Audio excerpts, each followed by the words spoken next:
আমার কিন্তু মা নাই, বাবা নাই, ওরও কিন্তু বাবা নাই, মা নাই। হ্যাঁ, কোনো ঝামেলা নেই, সবাই ভুল ত্রুটি করে থাকে, তাই না?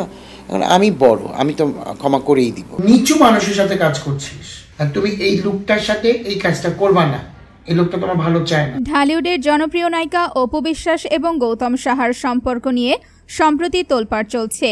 দীর্ঘদিন ধরে ভাই বোনের মতো সম্পর্ক বজায় রেখেছিলেন এই দুই তারকা।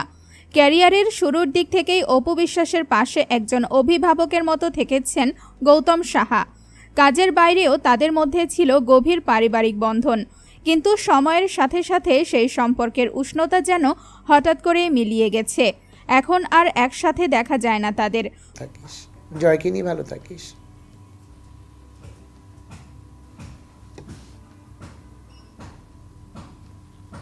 আর আমি সবসময় বলে থাকি ও অনেক বোকা, স্মার্ট ভালো, কিন্তু ওভার স্মার্ট কিন্তু ভালো না।